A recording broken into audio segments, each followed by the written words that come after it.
Good morning बच्चों। पिछले video के अंदर हमने अक्षांश रेखाओं के बारे में पढ़ा था। आज हम पढ़ेंगे देशांत रेखाओं के बारे में।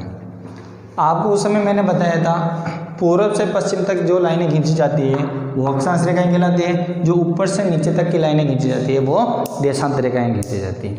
मैंने उससे और बताया था आपको कि अक्षांश और देशांत रेखाएं दोनों काल्पनिक है, वास्तविक रूप से पृथ्वी पर ये दिखाई नहीं देती हैं। अब बात करते हैं देशांतर। देशांतर देश में अंतर, नाम से ही पता चल रहा है देश में अंतर। अब अंतर किसका? देश में अंतर है वो समय का, टाइम जोन। अलग अलग देशों के अंदर हमेशा टाइम जोन अलग अलग रहता है, तो अलग अलग देशों के अंदर अलग अलग टाइम सेट करने के लिए हम इन देशांत रेखाओं का उपयोग करते हैं। स्थिति और विस्तार के अंदर देखें तो अक्षांश और देशांत रेखाएं किसी भी देश के लिए बहुत ही ज़्यादा महत्वपूर्ण होती है। ग्लोब पर उसको ढूंढने में बहुत ज़्यादा आसान रहती है। हालांकि मैं भारत को भी आपको इसमें ढूंढ के बताऊंगा कितना आसान होता है अगर हमें इसका अक्षांश और देशांत रेखाएं के बारे में जानकारी हो। अब हम बात करें देशांत रेखाएं। प्रमुख देशांतर रेखा आपके सामने जो ये बीचों बीच पृथ्वी पर लाइन खींची गई है वो है 0 डिग्री देशांत रेखा, यानी मुख्य रूप से जो रेखा है वो ये 0 डिग्री देशांतर रेखा है। और ये एकमात्र ऐसी रेखा है जो एकदम सीधी रेखा है। बाकी की रेखाएं उत्तरी गोलार्ध से शुरू होकर दक्षिण गोलार्ध में वापस मिलती रहती हैं, खरबूजे की लाइनों की तरह एक दूसरे से उत्तरी और दक्षिण गोलार्ध मिल जाती है, बीच में वो फैल जाती है। अब हम बात करेंगे ये 0 डिग्री देशांत रेखा जो उत्तरी ध्रुव को दक्षिणी ध्रुव तक जोड़ने वाली रेखा है। ये भी अक्षांश रेखाओं की तरह एक वर्त बनाती है पूरा धरती के चारों ओर। इस 0 डिग्री अक्षांश रेखा का सबसे प्रचलित नाम है वो है इसका ग्रीनविच रेखा। इंग्लैंड के ग्रीनविच शहर से गुजरने के कारण इसका नामकरण ग्रीनविच रेखा रखा गया है। सबसे प्रचलित नाम इसका ग्रीनविच रेखा है। इसके अलावा इसको प्रधान यामोत्तर रेखा भी बोलते हैं, 0 डिग्री मध्यम रेखा भी इसको बोला जाता है। अब ये समय में परिवर्तन करने वाली है, तो इसकी कुछ बेसिक मैं बता देता हूँ कि ये होती कितनी है। ये धरती के 2 भाग करती है। जिस प्रकार अक्षांश रेखाएं उत्तरी और दक्षिणी गोलार्ध में बांट रही थी, वैसे ये भी धरती के 2 टुकड़े कर रहे हैं। एक तरफ आ जाता है पूर्व, एक तरफ आ जाता है पश्चिम, 2 भाग, यानी ये पूर्वी गोलार्ध, ये पश्चिमी गोलार्ध। प्रमुख रूप से इसका ये काम होता है कि धरती को पूर्वी और पश्चिमी गोलार्ध में बांटना है। अब हम आगे की बात करें तो इधर 0 डिग्री से लेकर इस तरफ अगर पूर्व की तरफ बात करें तो कुल 180 रेखाएं इधर होती है। 0 डिग्री से लेकर इधर पश्चिम की तरफ आते हैं तो भी 180 डिग्री होती है, यानी कुल देशांतर रेखाओं की संख्या होती है 360। हालांकि ये 0 डिग्री है और इसके अलावा उसको गिने तो 361 हो जाती है। लेकिन जो इधर वाली 180 और इधर वाली जो 180 है ना, उन दोनों को मिला दिया गया है, यानी 2 लाइनों को एक लाइन में बदल दिया गया है और उसको थोड़ा सा आड़ा टेढ़ा कर दिया गया है वो द्वीपों के अनुसार, और इसका नामकरण इसमें रख दिया गया है अंतर्राष्ट्रीय तिथि रेखा। यानी ये जो लाइन है वो डेट चेंज करने का काम करती है। इससे इस तरफ एक दिन कम होता है, इससे इस तरफ जाते हैं एक दिन ज़्यादा हो जाता है। यानी इस लाइन से इधर वाले देशों में एक दिन कम चलता है, डेट एक दिन कम चलेगी, पीछे चलेगी, और इधर वालों की एक दिन आगे चलेगी। यानी 180 इधर वाली, 180 इधर वाली, इन दोनों को मिला दिया, यानी दोनों को ए कर दिया जाता है। अलग अलग को ए कर दिया तो इसका मतलब एक लाइन कम हो गई, उसमें ये 0 ऐड कर लिया, इसको मिला के टोटल कुल देशांतर रेखाएं वापस कितनी हो जाती है 360। अब बात करते हैं 360 में कैसे। तो ये रेखाएं ऐसी होती हैं, ऊपर से शुरुआत करके उत्तरी ध्रुव से शुरुआत करके दक्षिण ध्रुव में मिल जाती है वापस। ये ऐसी रेखाएं होती हैं।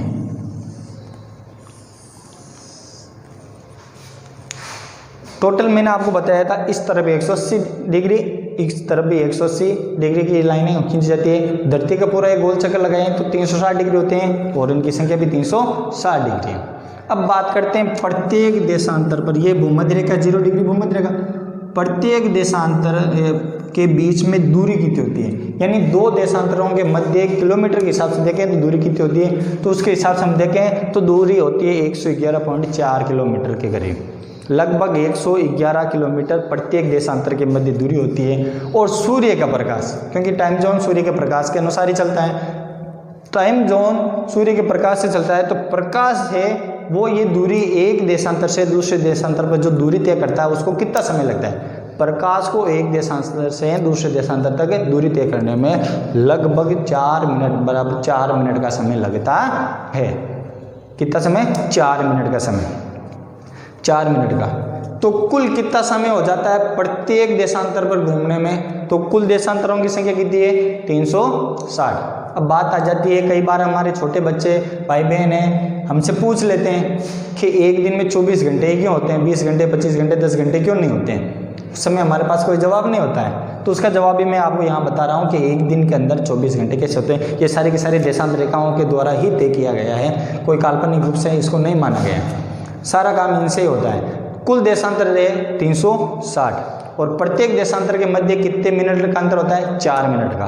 तो 360 को 4 से अगर हम मल्टीप्लाई करें तो हमारे पास उत्तर आएगा 1440 मिनट। यानी कुल मिलाकर सूर्य की जो एक दैनिक गति है, पृथ्वी जब एक सूर्य के चारों ओर चक्कर लगाती है, ये ग्लोब है और इसको यानी पृथ्वी, इस पृथ्वी को एक जगह से दूसरी जगह वापस आने में जितना समय लगता है उतने में उसको 360 डिग्री घूमना पड़ता है। और प्रत्येक डिग्री के बीच में 4 मिनट का अंतर होता है। जब 360 डिग्री घूमेगी तो प्रत्येक डिग्री के 4 मिनट के अनुसार इसको कुल समय लगेगा आपके 1440 मिनट। अब 1440 मिनट एक दिन के हो गए। अब एक दिन के अंदर 1440 मिनट होते हैं तो उसको घंटों में बदलना है। एक घंटे के अंदर 60 मिनट होते हैं, तो घंटों में बदलने के लिए 1440 को किससे भाग करेंगे? डिवाइड करेंगे 60 से, तो हमारे पास उत्तर आएगा 24। यानी हम कह सकते हैं पृथ्वी को पूरा अपना एक चक्कर लगाने के अंदर परिभ्रमण गति के अंदर बराबर 1440 मिनट लगते हैं। 360 डिग्री घूमते हैं तो उन्हीं 360 डिग्री के घूमने से 1440 मिनट लगे। 1440 मिनट को घंटों में बदला तो हमारे पास 24 घंटा है। अब हम बता सकते हैं अगर हमसे कोई पूछे कि एक दिन में 24 घंटे क्यों होते हैं। ये तो रही ये बात, प्रमुख देशांतर रेखाएं ये हो गई। अब बात करते हैं कि ये समय का अंतर कैसे करती है। जैसे नाम से मैंने आपको बताया ना, देशांतर, देशों में समय का अंतर। तो ये समय का अंतर घटती है। मुख्य जो टाइम जोन, दुनिया का पूरा जो मेन टाइम जोन है वो इसको माना जाता है, इस 0 डिग्री देशांतर को, इसको बोलते हैं GMT। GMT ये इस लाइन का नामकरण है। वो GMT के अनुसार पूरे बाकी के दुनिया के बाकी देश इस लाइन से अपना समय जोन है वो सेट करते हैं। इसको कहते हैं GMT, ग्रीनविच मेन टाइम, यानी मानक समय। ग्रीनविच यानी 0 डिग्री देशांतर का मानक समय क्या है? ये वाला है।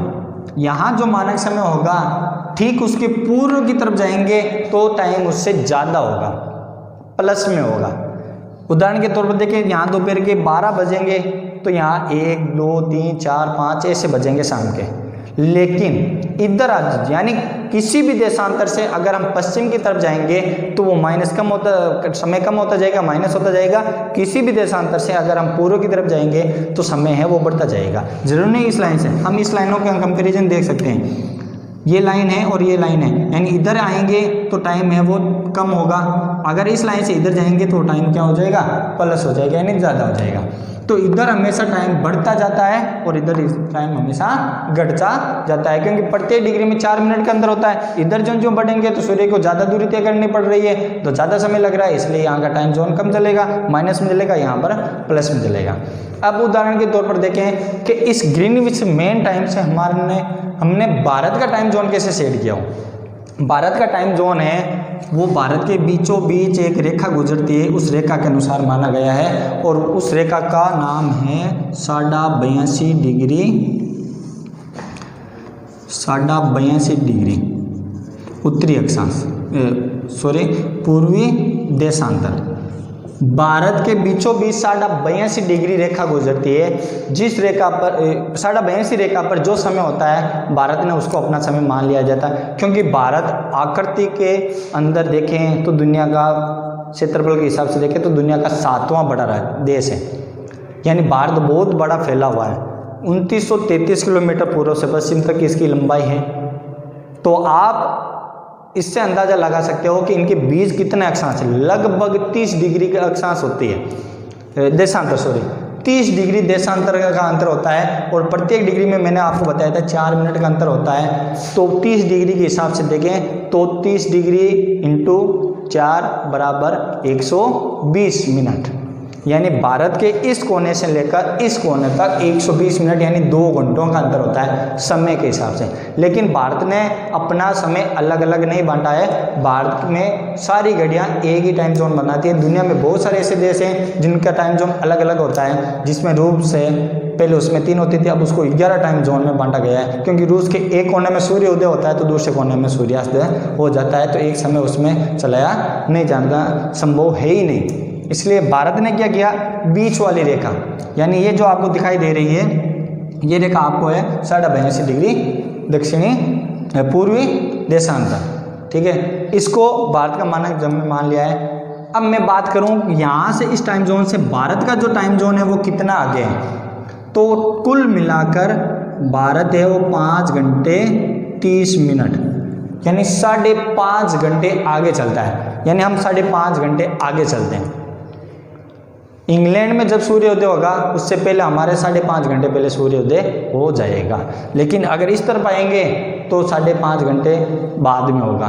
तो यहाँ 82.5 डिग्री पूर्वी देशांतर को हमने अपना मानक समय मान लिया गया है, जहाँ पर 5.5 घंटे। अब आएगा कि 5.5 घंटे कैसे हुए, 5.5 घंटे 82.5 डिग्री को 4 से गुणा करते हैं, 82.5 डिग्री, क्योंकि प्रत्येक में 4 मिनट का अंतर होता है, तो 82.5 डिग्री को 4 से मल्टीप्लाई करते हैं तो हमारे पास उत्तर आता है 330 मिनट। कितना आता है, 330 मिनट। जब 330 मिनट हमारे पास आते हैं तो उसको घंटों में बदलेंगे तो हमारे पास आ जाता है 5 घंटे और 30 मिनट यानी 5.5 घंटे आगे।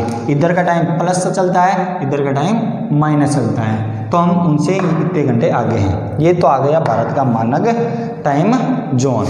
अब हम बात करेंगे समय के बारे में, बता दिया 24 घंटे क्यों होते हैं ये बता दिया, ये सारा का सारा काम है देशांतर रेखाओं से ही होता है। अब हम बात करेंगे अक्षांश और देशांतर रेखाओं के उपयोग की, किस प्रकार से भूगोलवेत्ता होते हैं वो इनका उपयोग करते हैं, क्या उपयोगिता है, कैसे काम में लिया जाएगा, ये चीज़ बताऊंगा। माना कि मैं आपको ये बता रहा हूँ कि इसमें आपको भारत को ढूंढना है, आपको क्या करना है, इसमें भारत को ढूंढना है। अब आपको इसका ना तो अक्षांश विस्तार बताया भारत का, ना ही देशांतरी विस्तार बताया, तो आप इसमें भारत को नहीं ढूंढ पाओगे। तो भारत को ढूंढने के लिए सबसे पहले अगर हमारे पास उसका अक्षांश और देशांतरी विस्तार पता है तो हम आसानी से उसको भारत को इस ग्लोब के अंदर ढूंढ सकते हैं। उदाहरण बता रहा हूँ मैं, जैसे भारत का अक्षांश विस्तार आ जाता है आपके 8 डिग्री 4 मिनट उत्तरी अक्षांश है, 37 डिग्री 6 मिनट उत्तरी अक्षांश। फिर आता है दक्षिणी अक्षांश देशांतर 68 डिग्री 7 मिनट से लेकर 97 डिग्री 25 मिनट पूर्वी देशांतर। अब ये यहाँ पर कहाँ मिलेगी हमें, वो चीज़ मैं आपको बता रहा हूँ। तो सबसे पहले हमें एक शब्द देखना है, एक शब्द से हम आदि पृथ्वी पर देख लेंगे कि यहाँ पर भारत नहीं है। सिर्फ एक शब्द से हमें आधी धरती पर पता चल जाएगा कि भारत है ही नहीं। फिर अगला एक शब्द और देखेंगे तो लगभग 75% हिस्से में हमें पता चल जाएगा कि यहाँ पर भी भारत नहीं है। कितना आसान होगा मैं अभी आपको बताता हूँ। सबसे पहले हमें देखना है कि हमारा भारत है वो कौन से गोलार्ध में स्थित है। तो हमने यहाँ पर देखा है नाम उत्तरी अक्षांश, एक शब्द है उत्तरी अक्षांश, यानी ये भारत है वो उत्तरी गोलार्ध के अंदर है। कौन से गोलार्ध के अंदर, उत्तरी गोलार्ध के अंदर। मैंने आपको बताया था ये उत्तरी गोलार्ध है, ये दक्षिणी गोलार्ध, ये पूर्वी गोलार्ध है, ये पूर्वी है और ये पश्चिमी गोलार्ध है, ठीक है। अब हमने यहाँ पढ़ा था भारत की स्थिति है वो उत्तरी गोलार्ध में स्थित होने की वजह से दक्षिणी गोलार्ध में है नहीं। ये हमने देखो आधी धरती पर देख लिया, यहाँ पर हमारा भारत नहीं है। हमें पता चल गया, केवल एक शब्द से हमें आधी धरती के बारे में पता चला कि भारत इस कोने में आपको नहीं मिलेगा। अब जो दूसरा शब्द लेते हैं उससे 25%, यानी ये तो 50 हो गए, इसका 25% और भाग हमें पता चल जाएगा कि यहाँ पर भी भारत नहीं है। वो शब्द है नीचे, वो हम पढ़ेंगे, देखते हैं। तो वो आता है पूर्वी देशांतर। पूर्वी देशांतर मैंने आपको बताया, ये पूर्वी देशांतर, ये पश्चिमी देशांतर, ये उत्तरी गोलार्ध, ये दक्षिण गोलार्ध है। तो अब पूर्वी गोलार्ध के अंदर भारत है, इसका मतलब पश्चिमी गोलार्ध के अंदर भारत है ही नहीं। तो इसका मतलब ये पश्चिमी गोलार्ध आ गया, ये पूर्वी गोलार्ध है, ये भी हमने देख लिया कि पश्चिमी गोलार्ध में भी भारत है ही नहीं। यानी हमने 75% हिस्से में केवल 2 शब्दों से पता लगा लिया कि यहाँ पर तो भारत है ही नहीं। अब आगे की जानकारी में हम देखेंगे कि भारत है कहाँ। ठीक है, अब हमें इन अंकों की सहायता से भारत को ढूंढना है। सबसे पहले हमारे पास कौन सा अक्षांश आ जाता है, 8 डिग्री 4 मिनट से शुरुआत होती है। आपको पता है ये 0 डिग्री अक्षांश है, भूमध्य रेखा।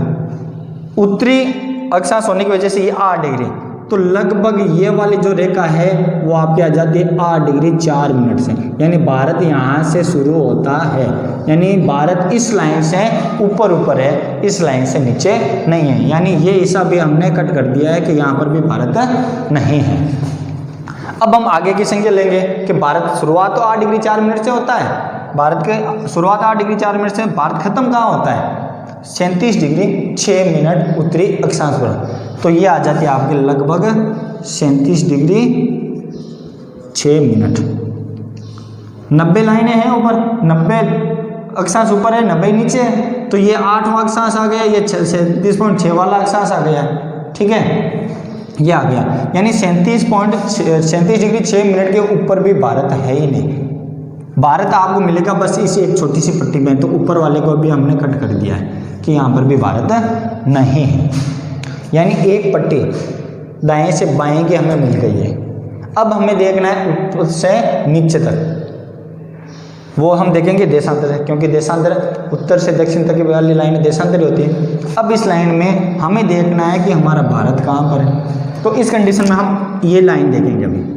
तो भारत की शुरुआत होती है वो कौन से पूर्वी देशांतर से होती है, 68 डिग्री 7 मिनट से भारत की स्थिति है वो शुरुआत होती है। मैंने आपको बताया इधर भी 180 लाइन है, इधर भी 180 लाइन है। ये जो लाइन आ रही है आपके सामने वो आ रही है 68 डिग्री 7 मिनट वाली, यानी ये जो लाइन है वो 68 डिग्री, भारत यहाँ से शुरू होता है, यानी 8 डिग्री 4 मिनट से शुरू हुआ, 37 डिग्री 6 मिनट पर खत्म हुआ, यहाँ 68 डिग्री 7 मिनट से शुरू होगा, और ये जो खत्म होगा भारत वो होगा 97 डिग्री 25 मिनट।